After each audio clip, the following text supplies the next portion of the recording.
Have you ever felt like you're doing everything you're supposed to do and you're still not getting ahead? You work, you pay your bills, you try to save money, but somehow it still feels like you're just surviving. Meanwhile, you hear about billionaires getting richer, housing prices are exploding, and corporations making record profits.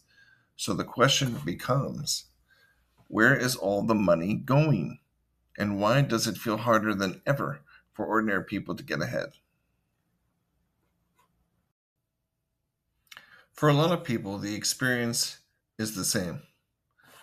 Groceries cost more, rent goes up every year, gas prices jump, insurance rises, utilities climb, but wages, they don't seem to rise nearly as fast. So every year it feels like you're running the same race, but the finish line keeps moving further away. And this isn't just a personal feeling. There's exact data showing that this experience is becoming more common.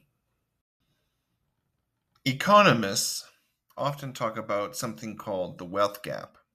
This simply means that a very small percentage of people hold a very large percentage of the world's money. The richest, 1% of people control enormous amounts of wealth. Meanwhile, many ordinary households are living paycheck to paycheck. That doesn't necessarily mean money is being taken directly from others, but it does mean the system tends to grow wealth faster for people who already have it. One reason for this is something called assets. Assets are like houses, stocks, businesses, and investments.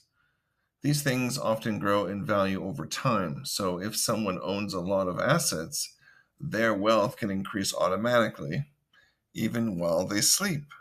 But if someone is just earning a paycheck and paying bills, it can be much harder to build that kind of wealth, especially if most of their income goes towards living expenses. Another factor is the rising cost of living.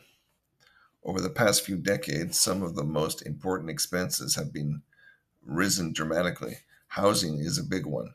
In many cities, home prices have increased far faster than wages. Rent has followed the same pattern. That means a large portion of people's income now goes towards simply having a place to live. And when housing takes up most of your income, it becomes very difficult to save money and invest. But there's also something else happening. Even if someone is technically earning more money than they did 10 years ago, it may not feel that way because prices have risen too. So psychologically, people feel stuck. They feel like they're working harder but not moving forward. And when millions of people start feeling that way at the same time, it creates the sense that something about the system isn't working the way it used to. Some economists believe we're living through a major economic transition. Technology, automation, globalization, and financial markets have all changed how money moves through the economy. In many cases, wealth now grows faster through investments than through traditional work. And that shift may be one reason why the gap between wealth and wages has widened. So, why does it feel impossible to get ahead? It might not be just one reason, it could be a combination of things. Rising costs, changing economic systems, the growing power of assets and investments. For many people, the result is the same feeling, working hard but staying in the same place. And that raises a bigger question. Is this simply the new normal of modern life? Or is the system slowly changing in ways most people haven't fully noticed yet? And that may be one of the most quietest mysteries of modern life. This was Quietly Curious, deep dives into tech, mystery, and modern life. My name's Erwin. Thanks for listening, and stay curious.